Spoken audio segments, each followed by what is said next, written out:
Hello மக்களே எல்லாரும் எப்படி இருக்கீங்க? நீங்க தமிழ்நாடு அரசு ஊழியரா? இல்ல அரசு பள்ளி ஆசிரியரா? அப்போ இந்த வீடியோ உங்களுக்கு தான். மார்ச் மாதம் சேலரி வந்து கரெக்ட்டா வருமா? இதுக்கு சீக்கிரமா செஞ்சு முடிங்க.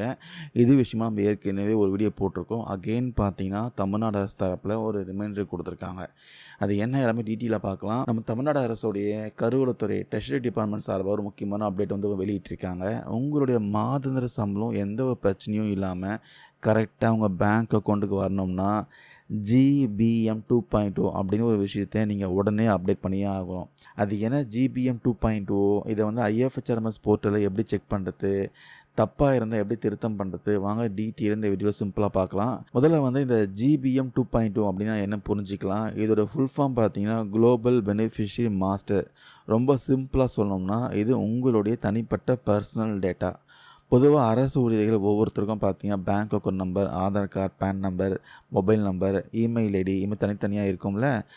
இந்த டீட்டெயில்ஸ் எல்லாமே உங்களுக்கு மட்டுமே உரிதா இருக்கணும். ஒரு ஊழியரோட டேட்டா இன்னொரு ஊழியரோட டேட்டாவோட எந்த இடத்துலயும் பார்த்தீங்கன்னா மேட்ச் ஆகக்கூடாது. அதுக்காக தான் பார்த்தீங்கன்னா, அரசாங்கம் இப்போ ஒரு பெரிய டேட்டா கிளீனிசிங் தரவுகளை சரிபார்க்கும் வேலையை வந்து ஆரம்பிச்சுட்டாங்க. உங்க டீட்டெயில்ஸ் எல்லாமே பக்காவா இருந்தா உங்களுக்கான அந்த பிரத்யேகமான ஒரு 11 இலக்கு ஜிபிஎம் ஐடி வந்து உருவாக்கப்படும் சொல்கிறாங்க. சரி, உங்களுக்கு இந்த 11 இலக்கு ஜிபிஎம் ஐடி கிரியேட் ஆகியிருக்கா? இல்லை உங்கள் டீட்டெயில்ஸில் ஏதாவது தப்பு இருக்கான்ட்டு நீங்களே செக் பண்ணலாம் ஈஸியாக. முதல்ல உங்களுடைய சிஸ்டமில் ஐஎஃப்ஹெச்ஆர்எம்எஸ் போர்ட்டலில் ஓப்பன் பண்ணிக்கோங்க. அதில் இனிஷியேட்டர் லாகின் பண்ணிக்கோங்க. உள்ளே வந்து அதர் அப்ளிகேஷன் ஒரு ஆப்ஷன் இருக்கும். அதில் போயிட்டு அதில் பார்த்தீங்கன்னா GBM2 அந்த ஆப்ஷன் செலக்ட் பண்ணிக்கோங்க. அடுத்ததாக பெனிஃபிஷரி டிடிஓ பெனிஃபிஷரி டீட்டெயிலில் வந்து கிளிக் பண்ணுங்கள். அதுக்குள்ளே நோ யுவர் ஆப்ஷன் அப்படின்னு ஒரு பகுதி இருக்கும்.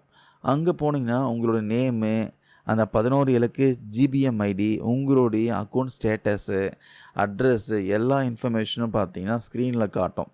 உங்கள் டேட்டாவில் ஏதாவது மிஸ்டேக் இருக்கான்னு பார்க்குறதுக்கு சர்வீஸில் போயிட்டு ஹியூமன் ரிசோர்ஸில் போயிட்டு ஜிபிஎம் ரிப்போர்ட் வியூவர் அந்த ஆப்ஷனை கிளிக் பண்ணி உள்ளே போய் பாருங்கள். ஒரு எக்ஸல் ஃபைல் வந்து டவுன்லோட் பண்ணுங்கள். அந்த எக்ஸல் ஃபைலில் எக்ஸப்ஷன் வேல்யூ, எக்ஸப்ஷன் ரிமார்க்குன்னு அந்த காலத்துக்கு கீழே பார்த்தீங்கன்னா உங்கள் ப்ரொஃபைலில் என்னென்ன மிஸ்டேக்ஸ் இருக்குன்ட்டு லிஸ்ட்டு போட்டு காட்டியிருப்பாங்க. உங்கள் டேட்டாவில் ஏதாவது தப்பு இருந்தால் அதை வந்து கரெக்ட் பண்ணுறது அரசாங்கம் பார்த்தீங்கன்னா சில முக்கியமான ரூல்ஸ் சொல்லியிருக்காங்க.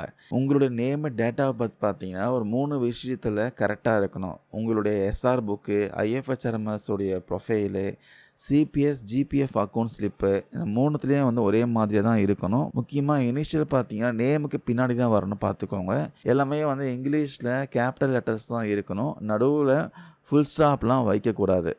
அதுக்கப்புறம் டேட் ஆஃப் ஜாயினிங், உங்கள் எஸ்ஆர் புக்கில் இருக்கிற டேட் ஆஃப் ஜாயினிங்கும் ஐஎஃப்ஹெச்ஆர்எம்எஸ், சிபிஎஸ், ஜிபிஎஃப் ஸ்லிப்பில் இருக்கிற தேதியும் கரெக்டாக மேட்ச் ஆகணும். அதுக்கப்புறம் பிஎஃப் டைப்பு, நிறைய பேருக்கு வந்து ஐஎஃப்ஹெச்ஆர்எம்எஸில் சிபிஎஸ் அல்லது ஜிபிஎஃப் ஆப்ஷன் வந்து செலக்ட் பண்ண முடியாத மாதிரி எய்டாக இருக்கும், மறைஞ்சிருக்கும்.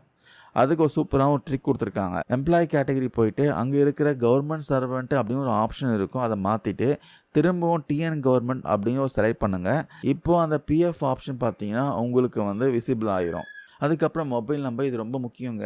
கணவன் மனைவி 2 பேருமே அரசு ஊழியராக இருந்தால் 2 பேருக்கும் தனித்தனியாக மொபைல் நம்பர் தான் கொடுக்கணும். ஒரே நம்பர் 2 பேரும் யூஸ் பண்ணக்கூடாது சொல்லிட்டாங்க. அதுக்கப்புறம் நீங்கள் என்னென்ன கரெக்ஷன் பண்ணுறீங்களோ அதுக்கான சரியான ப்ரூஃப் வந்து 1 MB சைஸ்க்குள்ளே நீங்கள் அப்லோட் பண்ணியே ஆகும். Name, date of birth change எதனா பண்ணுறீங்கன்னா எஸ்ஆர் புக்கோட முதல் பக்கத்தை கண்டிப்பாக வைக்கணும். ஆதார் கார்டு, பேன் கார்டு இதெல்லாம் கரெக்டாக வைக்கணும்னு சொல்லியிருக்காங்க. டேட் ஆஃப் ஜாயினிங் மாற்றணும்னா எஸ்ஆர் புக்கோடைய 58வது பக்கத்தை கண்டிப்பாக வைக்கணும். இது போக அப்பா பெயர், ஆதார் கார்டு, பேன் கார்டு நகர் இதெல்லாம் கண்டிப்பாக தேவை. சிபிஎஸ், ஜிபிஎஃப் நம்பர் திருத்தணும்னா அதுக்கான அலாட்மெண்ட் நம்பர் காப்பி கண்டிப்பாக வைக்கணும். சுருக்கமாக சொல்லணும்னா மக்களே, இந்த GBM 2.0 அப்டேட் பார்த்தீங்கன்னா நீங்கள் கரெக்டாக செஞ்சு முடித்தாதான் உங்களுக்கு வர வேண்டிய சம்பளமும் மற்ற பணப்பலன்களும் எந்த தடையும் இல்லாமல் மார்ச் மாதம் உங்கள் பேங்க் அக்கௌண்ட்டுக்கு வந்துடும் சொல்லியிருக்காங்க. இல்லைனா உங்கள் சம்பளம் ஓல்டாக வாய்ப்பு இருக்குன்னு சொல்கிறாங்க. அதனால் கொஞ்சம் கூட அலட்சியம் பண்ணாமல் உடனே செக் பண்ணி அப்டேட் பண்ணிக்கோங்க. ஸோ நீங்கள் சொல்லுங்கள், உங்கள் ஐஎஃப்ஹெச்ஆர்எம்எஸ் போர்ட்டலில் ஏற்கனவே இந்த GBM 2.0 அப்டேட் பண்ணிட்டீங்களா? இல்லை இப்போ தான் பண்ண போகிறீங்களா? இதில் உங்களுக்கு ஏதாவது டவுட்ஸ் இருக்கா? கமெண்ட்ஸில் எல்லாத்தையும் கேளுங்க. இந்த வீடியோ கண்டிப்பாக கவர்மெண்ட் எம்ப்ளாயிஸ், டீச்சர்ஸ்க்கு ரொம்ப ரொம்ப ரொம்ப ரொம்ப முக்கியமான ஒரு வீடியோ. தயவு செஞ்சு ஷேர் பண்ணுங்கள். தேங்க்யூ நண்பர், நண்பீஸ்.